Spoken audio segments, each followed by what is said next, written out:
Мен Оспанқұл Мақсат Зейнеұлы, Қарағанды облысы Қарқаралы ауданы Талды ауылы жалпы білім беретін тірек мектебінің биология пәнінің мұғалімімін. Бүгінгі менің алып отырған тапсырмам білім алушылардың ғылыми жаратылыстану сауаттылығын арттыруға бағытталған биология пәнінен тапсырмалар жинағы 7-8, 9 сынып қоректену бөліміне арналған. Бұл менің әдістемелік құралым Қарағанды облыстық жаңағы білім басқармасы Қарағанды облыстық оқу әдістемелік орталығының арнайы бұйрығымен жаңағы трансляциялау үшін бұл Нұра, Шет және де Бұқар Жырау ауданына таратуға жіберілген болатынды. Сол себептен менің жаңағы трансляциялап отырған себебім осы.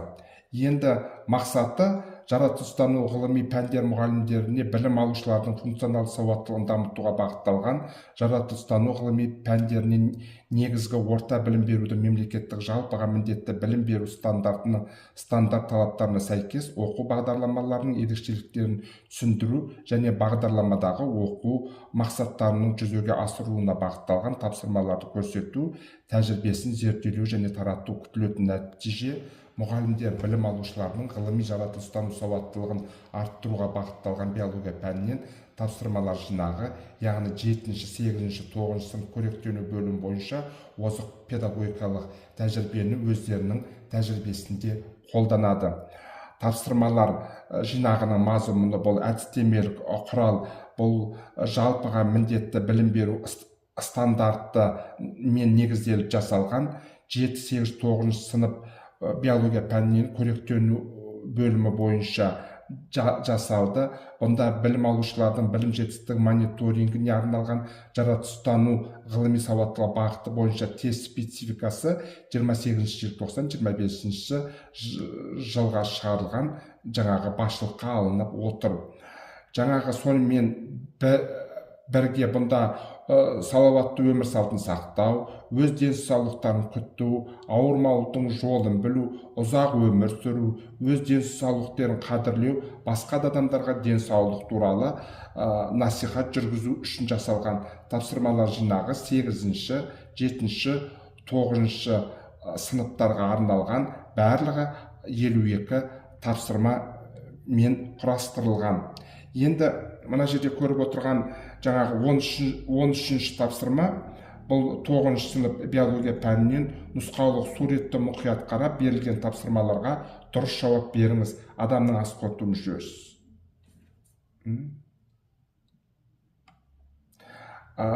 Кешіріңіз. 13-ші тапсырма, суретті мұқият қарап берілген тапсырмаларға дұрыс жауап беріңіз. Адамның ас қорыту мүшесі. Суреттегі тоғыздармен көрсетілген мүшеге сипаттама беріңіз.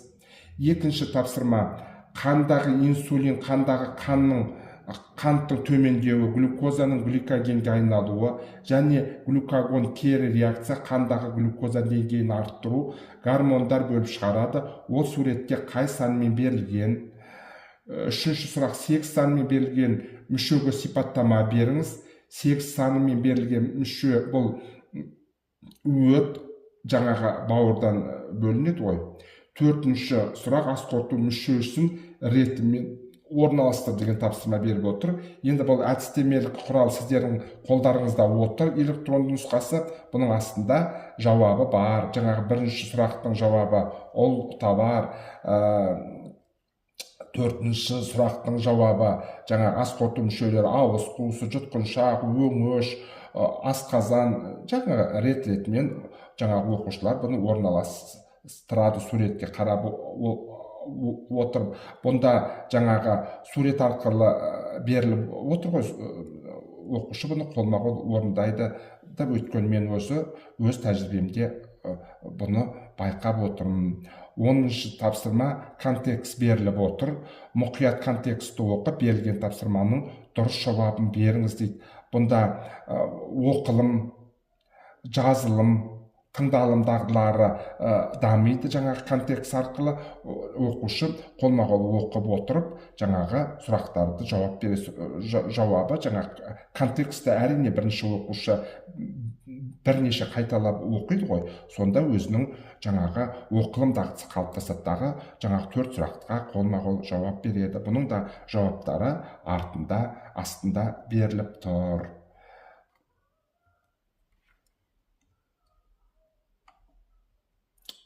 Енді 7-ші сынып жаңағы қоректену бөліміне арналды деп отыр. Бірінші тапсырма: берілген суретті мұқият зерделеп, берілген тапсырмаға дұрыс жауап беріңіз дейді. Жапырақтың құрылысы мен қызметі.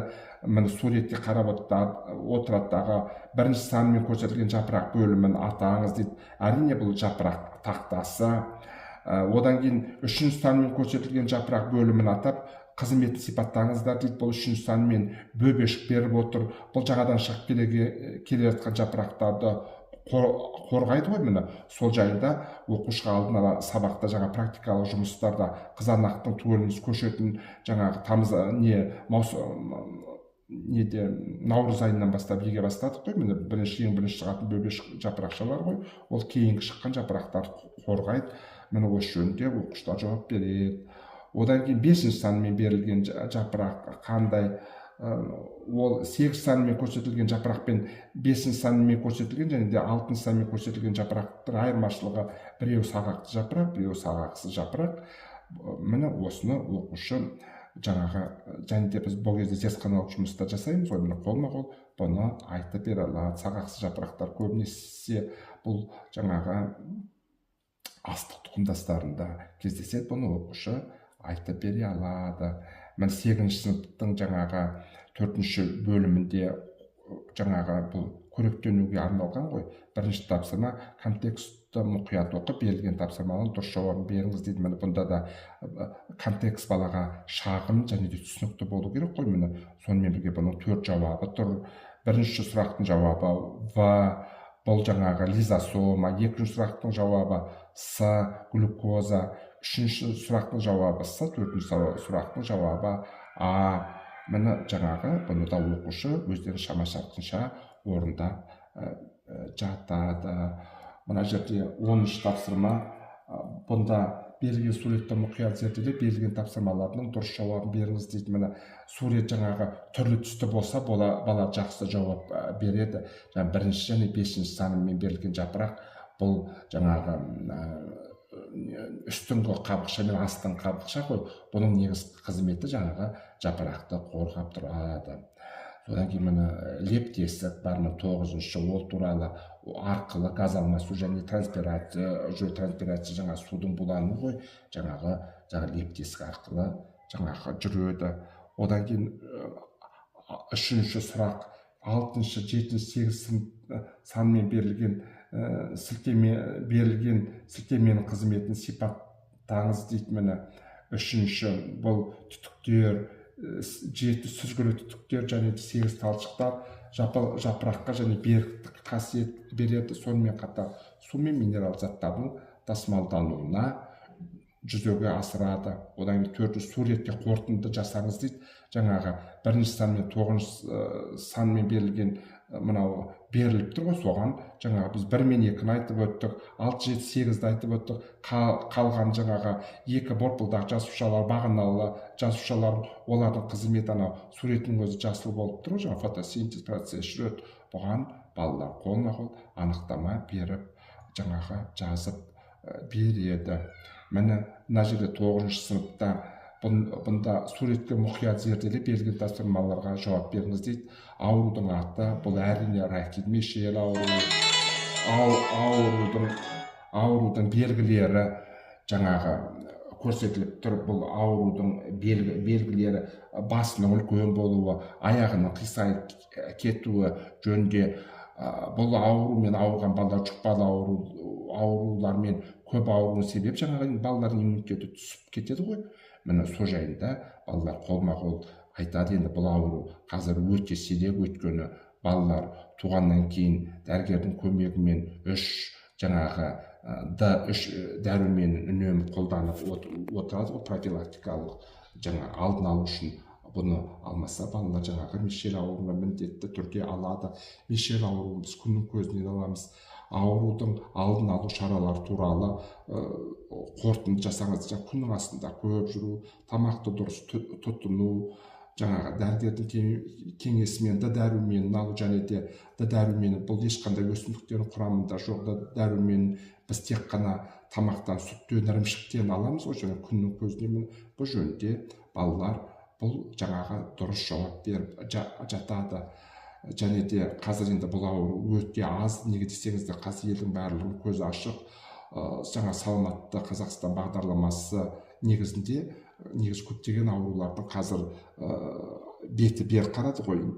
Неге? Өйткені дәрігерлер қаншысқанмен алдын алады.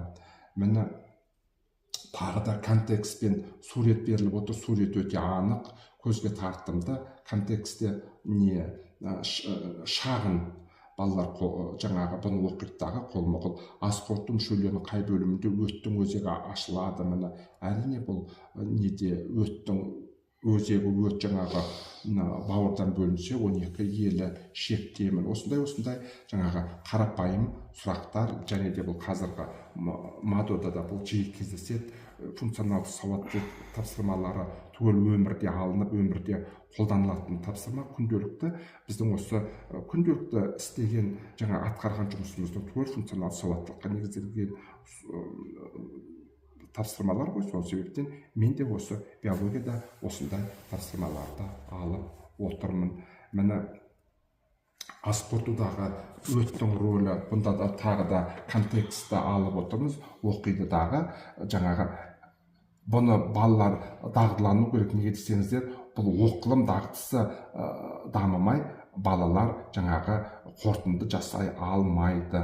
Міне бұл жерде тағы да міне 4 сұрақ астында түгелінің мен енді жауаптар нәтиже жазып қойып отырмын ғой. Міне өт қышқылдары бейтарап майларды орасан көп мөлшерде ұсақ тамшыларға бөлу. Бұл жаңағы да эмульгация. енді міне бұған да біз 9-шы сыныпта зертханалық жұмыс жасалған. Біз жаңағы эмульгация бұл майлардың ыдырауы ғой. Өттің басты қызметі бұл жаңағы майларды ыдырату. Міне осындай сұрақтарды алып отырмыз. Ұйқы безінің басты ферменті бұл әрине бұл липаза. Міне осындай сұрақтар да алып отырмыз. Контекст, да асқазан ішек жолдарының ауруларының алдын алу, қайнамаған суды ішу не себепті қауіпті екенін түсіндіріңіз. енді жаңа қайнамаған судың құрамында жаңа бактериялар болып адамдар түрлі жұқпалы ауруларға, жаңа қаншықақ ауру, басқа да ауруларға жаңағы болуына жетелейді ғой. Міне осы жайында неліктен біз тұтынар алдында көкөністер мен жидектерді мұқият жуып жейміз. Өйткені құрамында дизентерия шыбыны қонып, жаңағы дизентерия ауруын таратуы мүмкін. Осындай жаңағы тапсырмаларды алып отырмын. Міне жауабы міне. Өйткені шыбындар көптеген аурулар тарасады. Мысалы қаншықақ, шыбын-шіркейге күресудің жолы аэрозолдар себу, механикалық әдіс, шыбын өлтіргішпен өлтіру, түрлі химикаттар себу ғой. Міне осы жөнінде оқушылар бұны жақсы жауап береді. Міне енді жаңа мен өзімнің Нұра ауданындағы әріптесім жарты жолдан қосылып, ол кісімен де трансляциялағам. Енді бүгін осы жұмысты мен 2 рет трансляциялап отырмын. Менің осы Zoom сабағыма қатысқаныңызға құрметті әріптес, сізге үлкен алғысымды айтам. Кері байланыс жасайсыз ба? Сәлеметсіз ба Мақсат ағай, бүгінгі бөліскен іс тәжірибеңіз үшін үлкен рахмет. Шынымен де құрастырылған тапсырмаларыңыз құндылықтарға бағытталған, және де тек қана биологиядан академиялық сауаттылық емес, оқушылардың функционалдық сауаттылығын қалыптастыратын тапсырмаларды көріп, өзімнің де тәжірибемде бұл тапсырманы қолданамын деп отырмын. Сіздің жұмысыңызға үлкен шығармашылық табыс тілеймін. Тапсырмалар жаңағы балалардың ерекшеліктерін ескере отырып, төменгі, орта және жоғарғы деңгейді қамтитын тапсырмалар. Сіздің жұмысыңызға шығармашылық табыс тілеймін.